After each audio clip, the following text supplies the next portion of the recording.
Muito bem, pessoal. Vamos dar sequência aos nossos estudos aqui. Agora eu vou falar um pouco para você. Também atender os pedidos que vocês sugeriram nas caixinhas sobre suplementação na andropausa e na menopausa.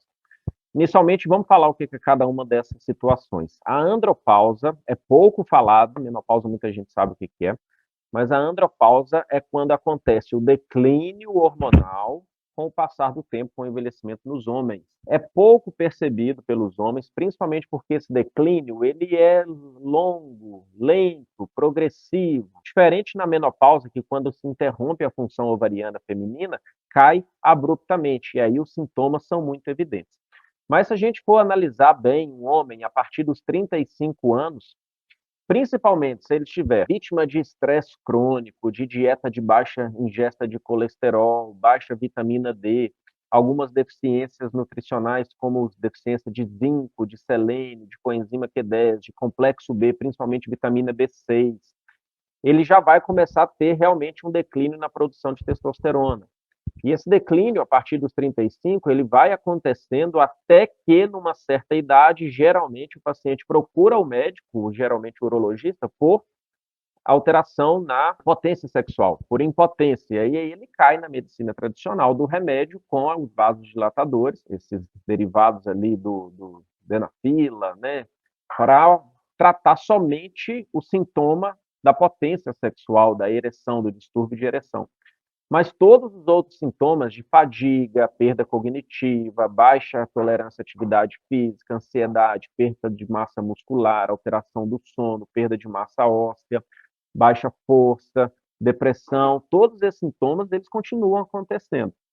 Então a gente precisa cuidar desse homem lá nos 35 anos e manter esses níveis de testosterona, que é o grande hormônio masculino, otimizados ao longo de uma vida toda, para que não aconteça esses sintomas, ele não sinta essa andropausa. Fatores muito importantes. Então, primeiro, corrigir a alimentação. Deixar o máximo a alimentação que otimize a síntese desse hormônio, que mantenha bons níveis de força.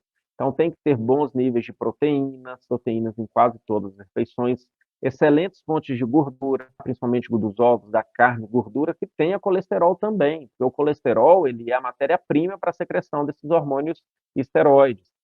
Quem faz uso de medicação para baixar colesterol, para proteção cardíaca, que a gente depois fala sobre isso, tem muito tema falando sobre outras alternativas de melhorar a proteção para a doença cardiovascular que não uso da estatina, está fadado a ter queda desses hormônios, entrar na andropausa e ter sintomas relacionados. Então, a estatina ela é um grande vilão nesse ponto também, porque ela deprime a matéria-prima para a testosterona, que é o colesterol. Então, uma dieta saudável, rica, associada a controle do estresse, porque o estresse crônico elevado, ele também vai roubar o colesterol para produzir o cortisol, que é o hormônio do estresse, e não vai sobrar para produzir testosterona. Então, hábitos de higiene do estresse, de gestão do estresse, também vão colaborar para evitar a andropausa. Veja, antes da gente falar de suplemento, tem mudança de estilo de vida. Gerir o estresse, cuidar bem do sono, alimentar corretamente com boas fontes proteicas e de gordura, menos fontes de carboidrato, e associar atividade física de musculação.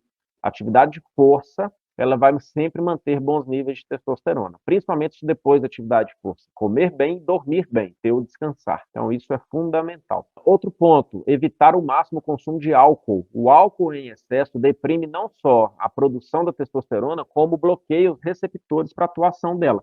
Então, não é interessante. Então, para o homem, a gente tem que ter esses cuidados ao longo de uma vida. Ele pode manter produção testicular aí até a velhice, até os 70 anos. A gente vê bons níveis de testosterona para aqueles que são saudáveis e que buscam esse caminho de longevidade e saúde para manter bons níveis hormonais. E falo mais, câncer de próstata, que acontece nos homens mais velhos, ele só acontece nesse contexto de queda da testosterona, quando há queda do hormônio que é protetor. Testosterona não causa câncer de próstata. A gente só não pode dar testosterona para o paciente que já tem o câncer estabelecido, mas testosterona não causa câncer.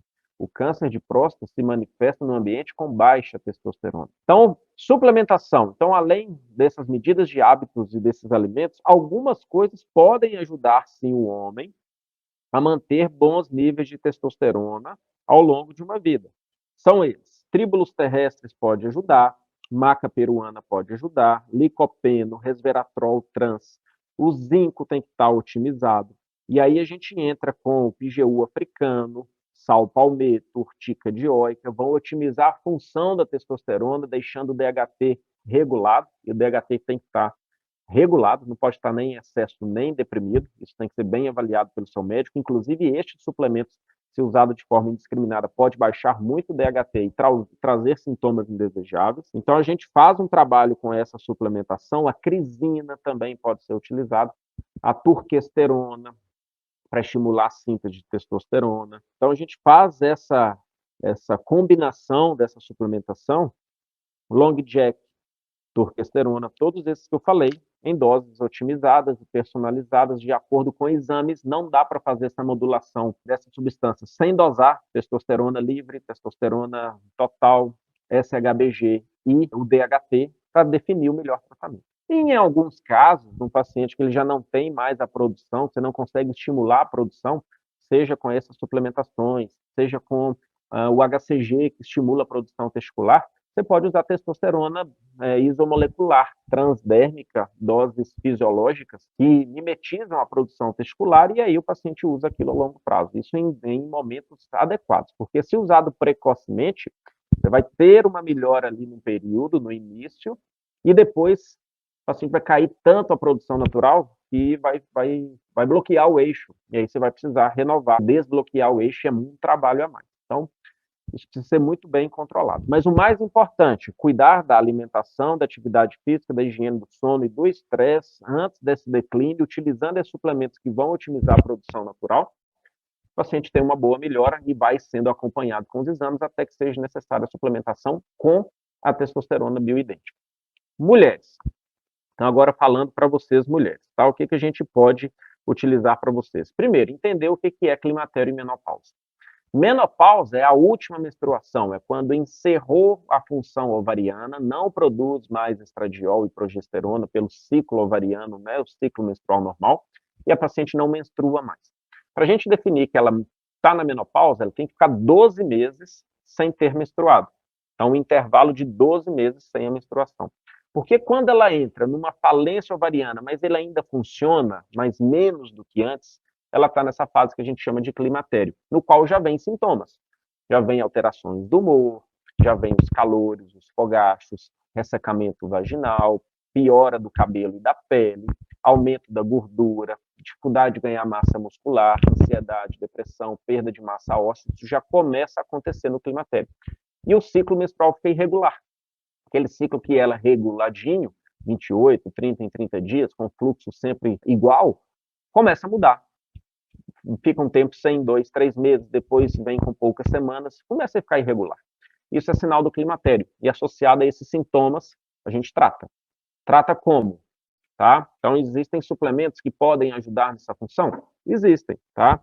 A gente pode ajudar com a parte da ansiedade e do estresse que vem associado com adaptógenos, como L-teanina, rhodiola rosa, ashwagandha. Para mulheres que estão nessa fase climatérica e com essa alteração de ciclo causando tensão, óleo de linhaça, óleo de borragem, óleo de prímula, 5-HTP. E já pensando na menopausa, com os sintomas propriamente ditos, a gente pode usar o extrato de romã, que é o formegranate, a semicifuga racemosa pode ser utilizada, eu falei da ashwagandha também. Então, a gente faz essa combinação. Eu posso utilizar a prasterona para aumentar o DEA, que é precursor da testosterona, né, junto com a rhodiola rosa, junto com o boro, faz uma fórmula nesse sentido. Mas o mais importante nessas mulheres é pensar na modulação hormonal mesmo, propriamente dita, bioidêntica, isomolecular e bem feita. Primeiro ponto, quando a mulher entra na menopausa, o estradiol cai, mas não cai todo. A progesterona cai 100%. E esse desequilíbrio causa sintomas. A gente não pode esquecer de suplementar progesterona nessas mulheres. Mesmo aquelas que não têm útero, que retiraram o útero por algum motivo, por esterectomia, por mioma. Então, a gente tem o macete, como que é? Estradiol, nunca por via oral, estradiol bioidêntico isomolecular, doses controladas, nunca doses elevadas também demais, por via transdérmica, sempre de manhã, podendo ser combinado na mesma forma com o estriol, que vai ajudar na melhoria da pele, cabelo e ressecamento vaginal. Estriol esse também que pode ser manipulado à parte num gel vaginal, exatamente para essa questão de lubrificação. Sempre que usar os estrogênios isomoleculares bioidênticos, a gente precisa da proteção da progesterona. Via oral, também na fórmula bioidêntica em óvulo, tá? A gente tem até no mercado, para se tomar à noite, tá? Ou em mulheres que não têm útero, a gente pode usar também transdérmico para se passar à noite, fazendo esse equilíbrio progesterona, estradiol, bem equilibrado.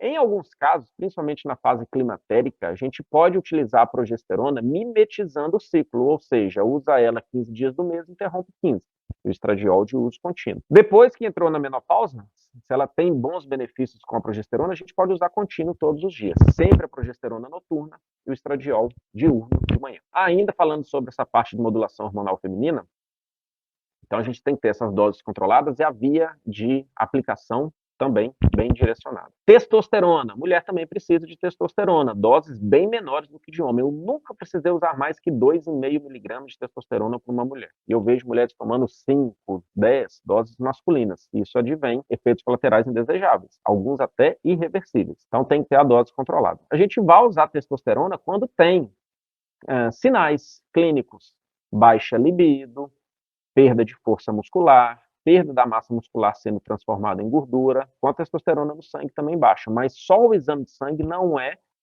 mandatório, significativo para suplementar a testosterona em mulheres. E só a queixa de baixa libido também não.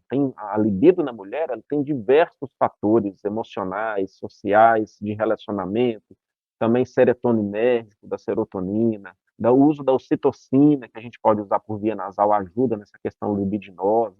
Então, a modulação é muito mais ampla, mas é possível de ser feita para controle dos sintomas. E digo mais, é fundamental fazer esse tratamento para as mulheres climatéricas ou menopausadas. Porque quando você entra na menopausa e cai os seus níveis hormonais, a chance de você ter um evento cardíaco, um infarto, é muito grande, supera muito o risco de usar o hormônio bioidêntico isomolecular. Além da questão da perda de massa óssea, a osteoporose está relacionada com a doença cardiovascular.